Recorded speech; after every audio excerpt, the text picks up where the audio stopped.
Bapak Ibu sekalian, termasuk alumni atau warga Ad-Dariyah, alumni DDI Mangkoso yang kemarin sempat ada beberapa statementnya, pernyataannya waktu kami ikuti seminar internasionalnya bernama dengan Farid Senung di Mangkoso, bahwa kata beliau tidak semua yang berasal dari Barat itu jelek, sekalipun Barat terkenal dengan pemikiran liberalnya.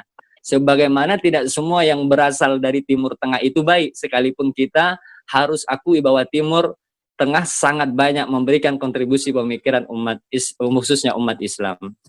Kepada kakanda kami, untuk mempersingkat waktu, kami berikan waktu 20 menit untuk memaparkan paparan materinya. Setelah itu kita akan lanjutkan ke ranah tanya jawab dan sapa menyapa dari para Andre Guruta dan seluruh partisipan yang ikut kegiatan kajian Syawalan pada malam yang berbahagia ini. Kepada kakanda kami, Dr. Aisyah Arsyad, kami persilahkan untuk menyampaikan materinya. Al-an falyatafaddali mashkura. Ya, syukran moderator atas kesempatan yang diberikan. Assalamualaikum warahmatullahi wabarakatuh. Waalaikumsalam warahmatullahi wabarakatuh. Ya, alhamdulillahirabbil alamin wa bihi nasta'in ala umuri dunya waddin wassalatu wassalam ala Rasulillah wa ala alihi wa ashabihi ajma'in. Yang saya muliakan para guruta, ya, rupanya banyak yang hadir para guruta di forum ini. Alhamdulillah, sangat senang rasanya bisa ikut nimbrung di halal bihalal ini, yang menurut saya ini adalah terobosan yang sangat bagus sekali, di mana saya lihat secara reguler kegiatan ini dilaksanakan setiap pekan. Ya, saya berikan apresiasi yang cukup tinggi terhadap PB DDI Kabupaten Wajo. Alhamdulillah, terima kasih. Ini adalah kegiatan yang sangat perlu diapresiasi, saya kira. Di tengah wabah pandemik ini, rupanya ada orang DDI mampu memanfaatkan situasi ini. Dan saat inilah rupanya kita bisa bersua, ya.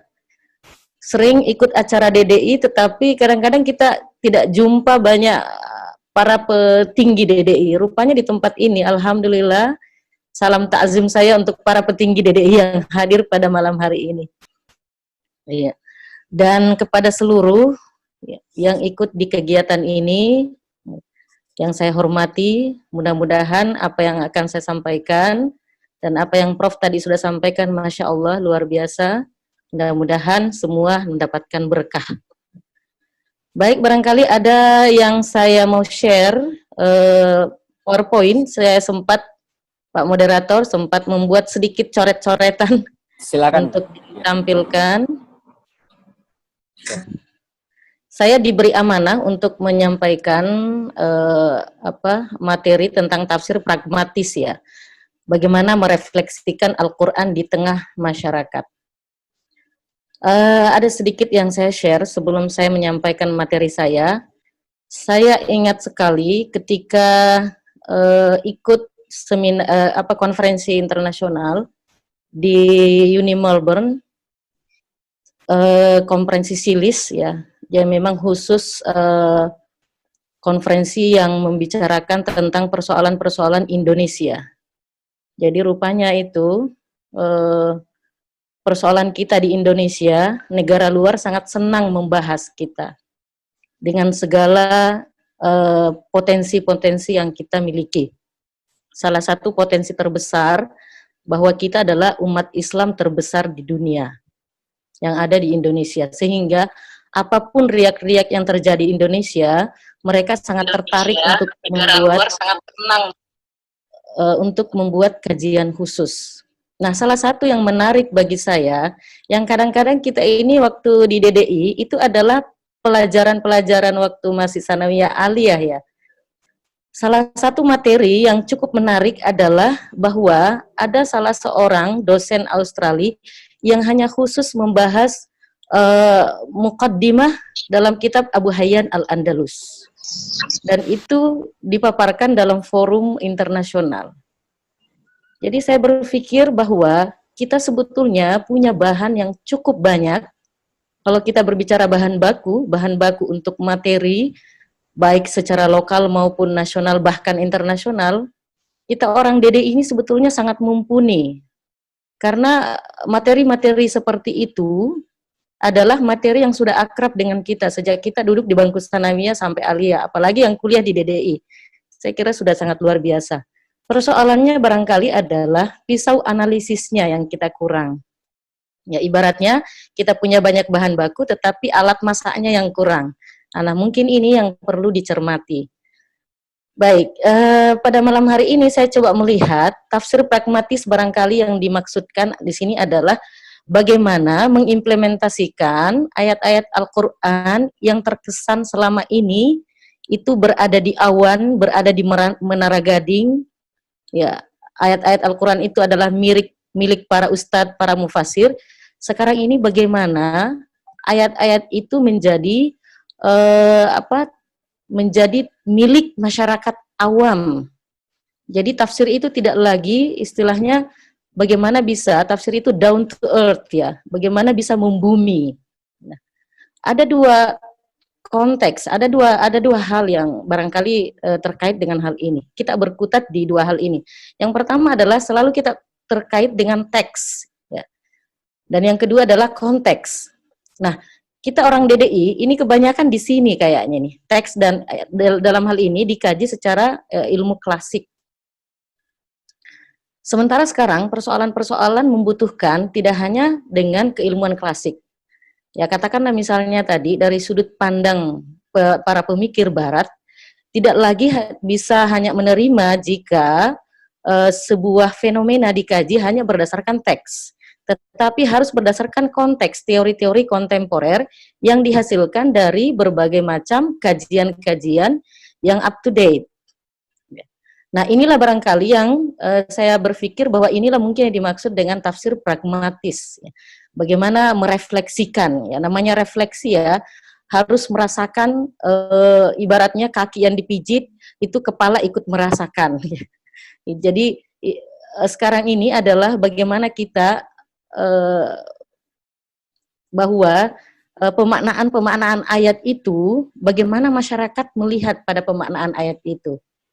Nah, oleh karena itu, apa yang penting kita lakukan sekarang adalah bagaimana men-screenshot ya atau menangkap fenomena atau isu global kontemporer, terutama saat ini bahwa dampak dari dunia virtual itu sangat banyak.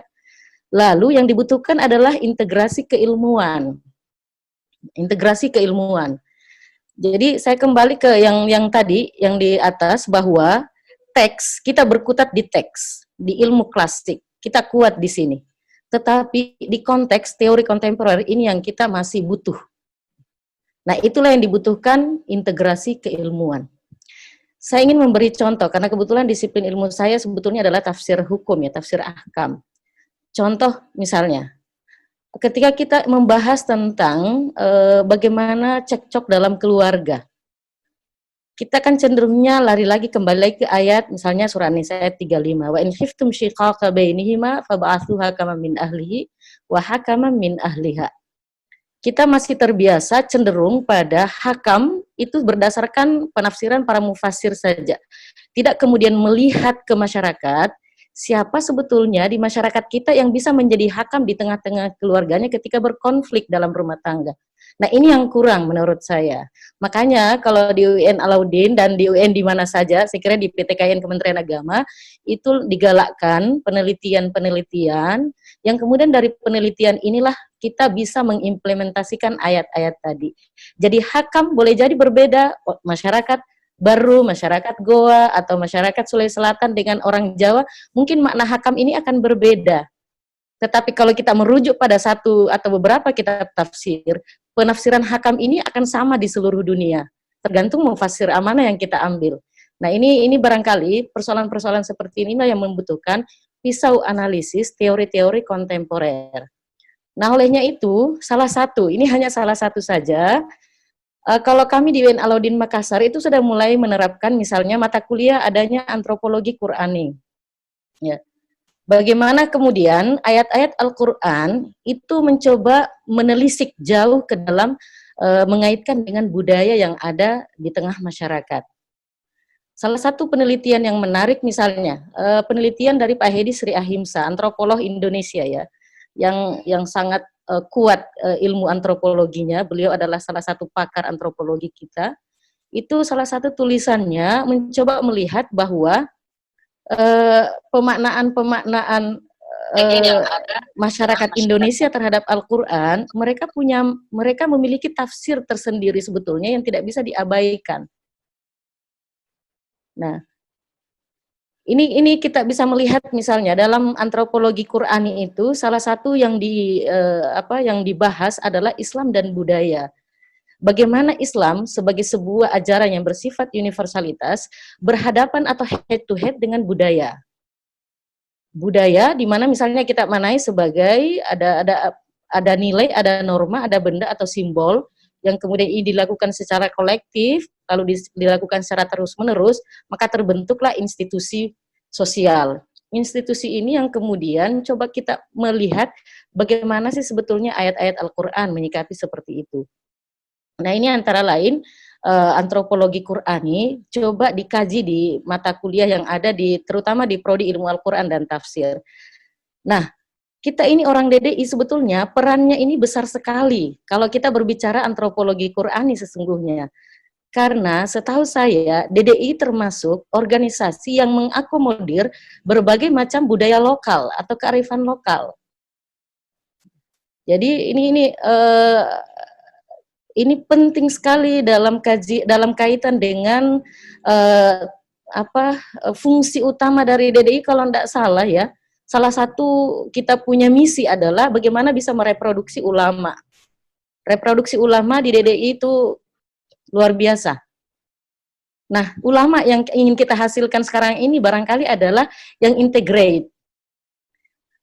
Anggaplah misalnya kalau sekarang ini yang pakar antropologi itu ada Pak Hedi, ada Pak Iron Abdullah, yang ulama kita di DDI banyak kita punya. Ke depan ya, yang antropolog dan yang ulama ini kalau bisa ada pada diri satu orang. Dan kalau bisa orang DDI lah orangnya ya. Amin, mudah-mudahan di adik-adik kita ini ya, atau saudara-saudara kita atau mungkin guru-guru kita ya bisa mengcover itu. Jadi sekarang ini yang ahli di antropolog misalnya mereka-mereka yang bergelut di ilmu antropologi, sementara kita masih berkutat di ilmu tadi itu, ilmu teks ya.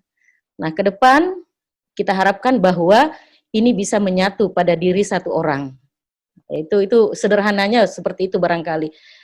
Nah, apa yang menjadi core dalam antropologi Qurani ini yang mungkin ingin saya sampaikan pada kesempatan yang tidak terlalu banyak ini karena hanya diberi waktu 20 menit ya. Bahwa penelitian sekarang ini kan yang banyak dikaji antara lain tentang The Living Al-Quran. The Living Al-Quran pemaknaannya paling tidak ada 3 hal, bahwa Al-Quran itu dilihat pada diri sosok Nabi Muhammad, di mana dikatakan bahwa khuluqul Quran. Maka siapa Nabi Muhammad itulah Al-Quran. Yang kedua bahwa The Living Al-Quran ini adalah masyarakat yang menjadikan Al-Quran sebagai acuan dalam kehidupan sehari-hari. Hanya saja ini adalah sangat ideal dan sangat sulit kita temukan masyarakat dengan model seperti ini. Atau barangkali inilah yang dicita-citakan oleh saudara-saudara kita yang menginginkan misalnya khilafah dan sebagainya. Hanya saja kondisi ideal seperti ini sangat sulit diciptakan.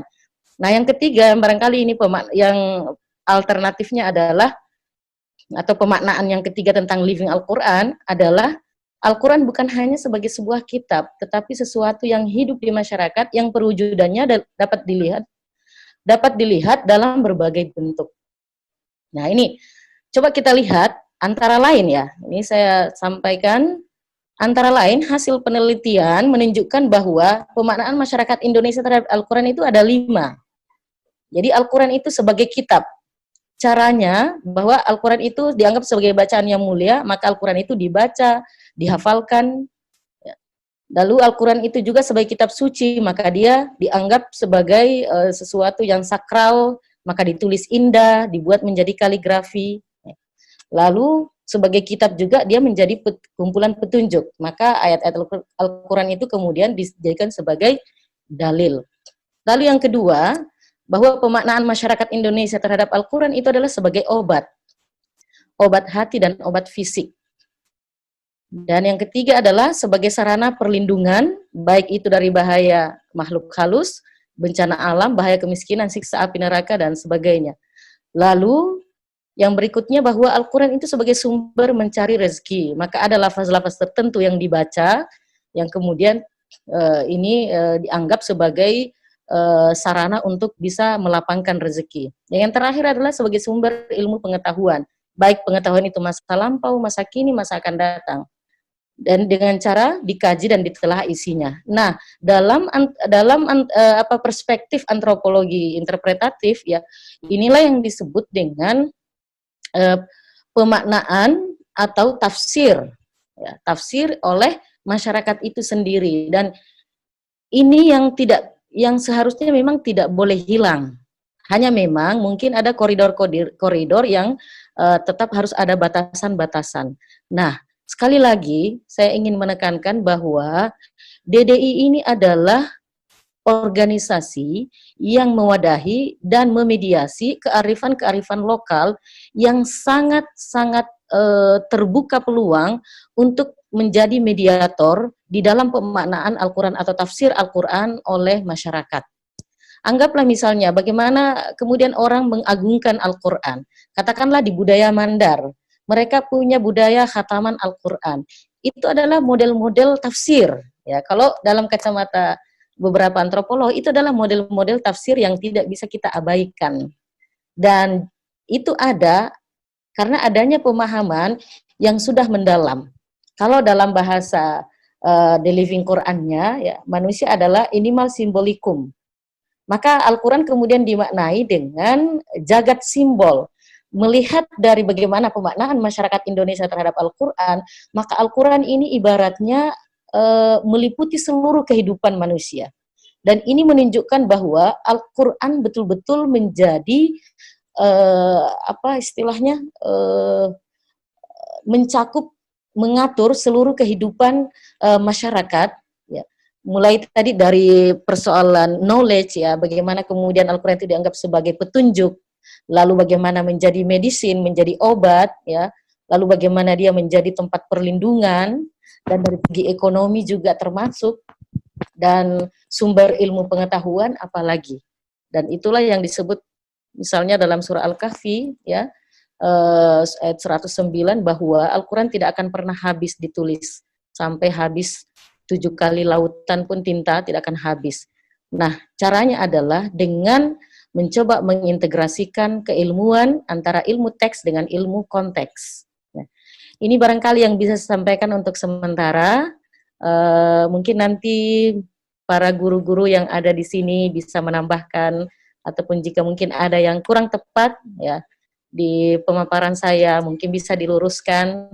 Dan terima kasih sudah diberi kesempatan untuk berbagi pada kesempatan pada malam hari ini, ya. Terima kasih banyak atas kesempatan ini. Minallahil musta'an wa alaihi tiklan. Wassalamualaikum warahmatullahi wabarakatuh. Waalaikumsalam warahmatullahi wabarakatuh. Subhanallah, luar biasa paparan atau kajian yang dibawakan oleh kakak kami, Dr. Aisyah Arsyad, MA. Dan sesungguhnya kedua pemateri kita pada malam hari ini, kami sampaikan kepada seluruh partisipan dan rekan-rekan baik mahasiswa, bahwasanya sesungguhnya ketika kita memahami Al-Quran, mengingin menginterpretasikan Al-Quran, kata kakanda kami tadi itu tidak boleh terlalu kita tekstual, tapi mari kita kontekstualkan, kalau perlu kita integrasikan. Dan saya kira banyak sekali teman-teman yang ingin bertanya atau ingin curhat, konsultasi, atau ingin berinteraksi, kami persilakan nanti ya untuk raise hand, termasuk sudah ada di WA saya terkait dengan materi yang pertama. Jadi kami meminta kepada teman-teman seluruh partisipan, karena kami pada malam ini akan mempersilahkan para Andre Guruta untuk menyapa, sekaligus memberikan kontribusi, tawaran-tawaran konsep terkait dengan kajian kita ini. Sesungguhnya Dede Wajo yang menjadi fasilitator, tapi hakikatnya substansinya ini kegiatan buat warga Ad-Daria, karena kami bermitra dengan beberapa wartawan, kami berusaha YouTube-kan, kami ingin semua dokumentasikan sebagai sebuah khazanah keilmuan yang ingin kami share bagi kepada teman-teman yang lain. Baiklah, kami meminta terlebih dahulu sebelum kami persilahkan teman-teman untuk mengadakan dialog tanya jawab. Ya, kami persilahkan dulu kepada para Andre Gurupta. Yang pertama adalah ayahanda kami, Bapak Sekjen, untuk menyapa kami. Sekaligus kami minta petuah nasihat buat kami semua warga Adaria. Kepada Al Mukarram Andre Gurupta, Bapak Sekjen, kami persilahkan. Tafadhol. Assalamualaikum warahmatullahi wabarakatuh. Waalaikumsalam warahmatullahi wabarakatuh. Ya, senang sekali bisa ikut malam ini. Ini menurut saya temanya sangat menarik ini. Apa namanya? Ini mungkin unik dalam arti jarang dibicarakan, terutama tema yang kedua. Ini memberikan banyak inspirasi bahwa ini seperti kalau orang melihat itu agama ini seperti sesuatu yang terpisah dengan realitas. Tapi Dr. Aisyah ini mencoba mengajak kita bahwa sesungguhnya tidak begitu. Ayat yang tertulis itu pastilah terkoneksi dengan ayat yang tidak tertulis. Tidak mungkin ayat tertulis ini itu berbeda dengan ayat yang tidak tertulis. Alam ini dengan kita sendiri ini ayat yang tidak. Nah, itu tidak mungkin. Kalau itu kelihatan tidak terkoneksi, maka itu mungkin kita salah tafsir, salah membaca. Kira-kira gitu ininya. Oleh karena itu, jadi menarik ini kalau misalnya ini bisa ini kajian yang menarik. Dan saya kira ini sebuah cara pandang baru. Ini sebuah cara pandang baru yang mungkin memang ke depan ini perlu lebih serius ini. Sehingga ini bisa melahirkan pemikiran yang sangat atau temuan-temuan yang sangat menarik itu. Itu saja komentar saya itu sementara itu. Nanti lebih bagus kalau kita dengar pemaparan lebih jauh dari narasumbernya ini. Terima kasih Deddy yang sudah memfasilitasi acara ini dan terima kasih kepada para narasumber. Syukran. Assalamualaikum warahmatullahi wabarakatuh. Waalaikumsalam warahmatullahi wabarakatuh. Terima kasih ayahanda yang sangat menginspirasi kami. Ternyata agama ini amat sangat tidak terpisah dengan realitas. Bahkan ayat-ayat yang tertulis pastilah terkoneksi dengan ayat yang tidak tertulis, terutama alam jagat raya ini. Ini luar biasa, sangat menarik sekali.